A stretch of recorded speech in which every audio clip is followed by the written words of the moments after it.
ആകാശവാണി. നമസ്കാരം. പ്രത്യേക വാർത്താ ബുള്ളറ്റിൻ വായിക്കുന്നത് Sudhin Zainuddin.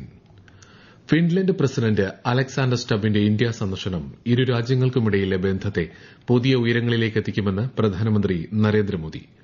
Raise in A ഡയലോഗിൽ മുഖ്യാതിഥിയായി പങ്കെടുക്കുന്നതിനായി ഇന്ന് രാവിലെയാണ് ഫിൻലൻഡ് പ്രസിഡന്റ് ന്യൂഡൽഹിയിലെത്തിയത്. സന്ദർശനം ഫിൻലൻഡും ഇന്ത്യയും തമ്മിലുള്ള വ്യാപാര ബന്ധങ്ങളെ ഉൾപ്പെടെ കൂടുതൽ ശക്തിപ്പെടുത്തുമെന്ന് അലക്സാണ്ടർ സ്റ്റബ് സമൂഹമാധ്യമത്തിൽ കുറിച്ചു. പശ്ചിമേഷ്യൻ സംഘർഷത്തിന് 5ാം ദിവസവും അയവില്ല. ടെഹ്റാനിലെ വിവിധ കേന്ദ്രങ്ങൾ ലക്ഷ്യമിട്ട് ഇസ്രയേലും യുഎസും സംയുക്ത സൈനിക നടപടിയുമായി മുന്നോട്ടു പോവുകയാണ്.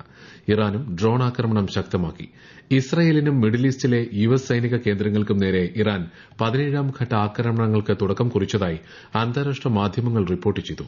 ഇർബിലിലെയും കുവൈറ്റിലെയും യുഎസ് സൈനിക താവളങ്ങൾക്ക് നേരെ നിരവധി ഡ്രോണുകൾ വിക്ഷേപിച്ചതായും ബഹ്റൈനിലെ പ്രധാന യുഎസ് വ്യോമതാവളത്തിന്റെ കമാൻഡ് സെന്റർ തകർത്തതായും ഇറാൻ റവല്യൂഷൻ ഗാർഡ് അറിയിച്ചു. യുഎസ് താവളങ്ങളിൽ നടത്തിയ ആക്രമണങ്ങളിൽ 680-ലധികം അമേരിക്കൻ സൈനികർ കൊല്ലപ്പെടുകയോ പരിക്കേൽക്കുകയോ ചെയ്തതായും ഇറാൻ അവകാശവാദമുന്നയിച്ചു. അതേസമയം അമേരിക്ക സൈനിക നടപടികൾ അവസാനിപ്പിക്കില്ലെന്നും ഇറാന്റെ പ്രത്യാക്രമണ ശേഷി കുറഞ്ഞുവരികയാണെന്നും US commander admiral Brad Cooper വ്യക്തമാക്കി. ഓപ്പറേഷൻ എപിക് ഫ്യൂറി സൈനിക നടപടിയിലൂടെ കഴിഞ്ഞ 100 മണിക്കൂറിനിടെ 2000 ലക്ഷ്യസ്ഥാനങ്ങൾ ഭേദിച്ചതായും അദ്ദേഹം പറഞ്ഞു. പശ്ചിമേഷ്യൻ സംഘർഷത്തിന്റെ പശ്ചാത്തലത്തിൽ വ്യോമപാതകളിൽ നിയന്ത്രണങ്ങൾ സംബന്ധിച്ച സാഹചര്യം സൂക്ഷ്മമായി നിരീക്ഷിച്ചു വരികയാണെന്ന് വ്യോമയാന മന്ത്രാലയം.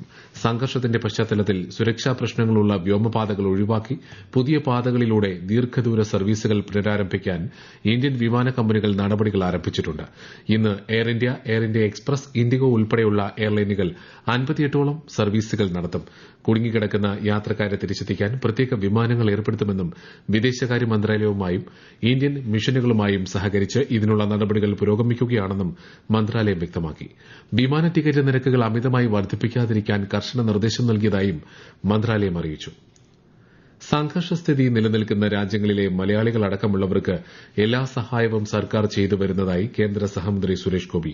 പ്രവാസികൾക്ക് വേണ്ട എല്ലാ സഹായവും എംബസി നൽകുന്നുണ്ട്.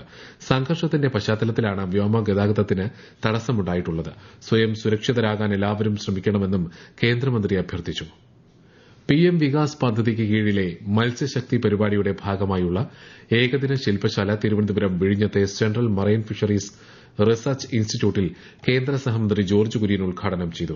ന്യൂനപക്ഷ സമുദായങ്ങളുടെ നൈപുണ്യ പരിശീലനം ലക്ഷ്യമിട്ടുള്ള പിഎം വികാസ് പദ്ധതി കേരളത്തിൽ 3 നടപ്പാക്കിയതായും അദ്ദേഹം പറഞ്ഞു. അഖിലേന്ത്യാ തലത്തിൽ അമുൽ പോലെയൊരു മാതൃകാ സ്ഥാപനമായി മത്സ്യഫെഡിനെ മാറ്റിയെടുക്കാൻ കേന്ദ്ര സർക്കാർ തയ്യാറാണെന്നും മന്ത്രി അറിയിച്ചു. മത്സ്യശക്തി പരിപാടിയിലൂടെ പരിശീലനം പൂർത്തിയാക്കിയ ഉദ്യോഗാർത്ഥികൾക്ക് ശ്രീ ജോർജ് കുര്യൻ സർട്ടിഫിക്കറ്റ് വിതരണം ചെയ്തു.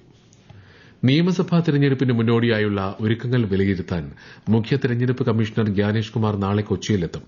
3 ദിവസത്തെ സന്ദർശനത്തിനിടെ മുഖ്യ തെരഞ്ഞെടുപ്പ് കമ്മീഷണർ, ജില്ലാ തെരഞ്ഞെടുപ്പ് ഓഫീസർമാർ, ബൂത്ത് ലെവൽ ഓഫീസർമാർ എന്നിവരുമായി ചർച്ചകൾ നടത്തും.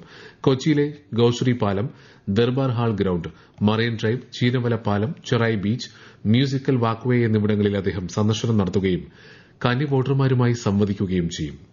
സംസ്ഥാനത്ത് എസ്എസ്എൽസി പരീക്ഷകൾ നാളെ ആരംഭിക്കും.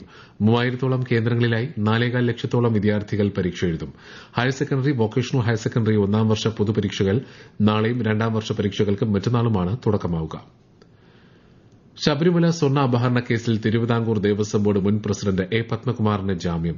ദ്വാരപാലക ശില്പ കേസിലെ സ്വാഭാവിക ജാമ്യ ഹർജിയിലാണ് കൊല്ലം വിജിലൻസ് കോടതി ജാമ്യം അനുവദിച്ചത്. കട്ടിളപ്പാളി കേസിൽ കഴിഞ്ഞ മാസം 20-ന് പത്മകുമാറിന് ജാമ്യം ലഭിച്ചിരുന്നു. വയനാട് പച്ചാടിയിൽ കാട്ടാന ആക്രമണത്തിൽ കൊല്ലപ്പെട്ട രാജീവിന്റെ മൃതദേഹം ബന്ധുക്കൾ ഏറ്റുവാങ്ങും. രാജീവിന്റെ കുടുംബത്തിന് 10 ലക്ഷം രൂപ നഷ്ടപരിഹാരവും കുടുംബത്തിൽ ഒരാൾക്ക് താൽക്കാലിക ജോലിയും നൽകാൻ സുൽത്താൻ ബത്തേരിയിൽ നടന്ന സർവകക്ഷി യോഗത്തിൽ തീരുമാനിച്ചതോടെയാണ് മൃതദേഹം ഏറ്റുവാങ്ങാൻ കുടുംബം തയ്യാറായത്. ആദ്യഗഡു ധനസഹായമായി 6 ലക്ഷവും സംസ്കാര ചടങ്ങിനുള്ള ചിലവിലേക്ക് 20,000 രൂപയും ഇന്ന് കൈമാറും. പ്രദേശത്ത് കാവൽ ശക്തമാക്കാനും കാട്ടാനയെ ഉടൻ പിടികൂടാനും യോഗത്തിൽ ധാരണയായി. മാലിന്യമുക്ത കേരളം എന്ന ലക്ഷ്യത്തിലേക്ക് സംസ്ഥാനത്തിന് അതിവേഗം മുന്നേറാൻ കഴിഞ്ഞതായി മന്ത്രി എം പി രാജേഷ്. 6 മാസത്തിനുള്ളിൽ കേരളം സാനിറ്ററി വേസ്റ്റ് സംസ്കരണത്തിൽ പൂർണ്ണത കൈവരിക്കുമെന്നും അദ്ദേഹം തിരുവനന്തപുരത്ത് വാർത്താ സമ്മേളനത്തിൽ പറഞ്ഞു. സേവനങ്ങൾ വിരൽത്തുമ്പിലെത്തിക്കുന്ന കെ സ്മാർട്ട് സേവനങ്ങൾ തദ്ദേശ സ്ഥാപനങ്ങളിൽ നടത്താനായത് അഭിമാനകരമായ നേട്ടമാണെന്നും അദ്ദേഹം പറഞ്ഞു. മയക്കുമരുന്നിനെ ചെറുക്കാൻ കൂടുതൽ നടപടികൾ സ്വീകരിക്കുമെന്നും മന്ത്രി വ്യക്തമാക്കി. പ്രത്യേക വാർത്താ ബുള്ളറ്റിൻ കഴിഞ്ഞു. അടുത്ത വാർത്താ പ്രക്ഷേപണം വൈകുന്നേരം 6:30.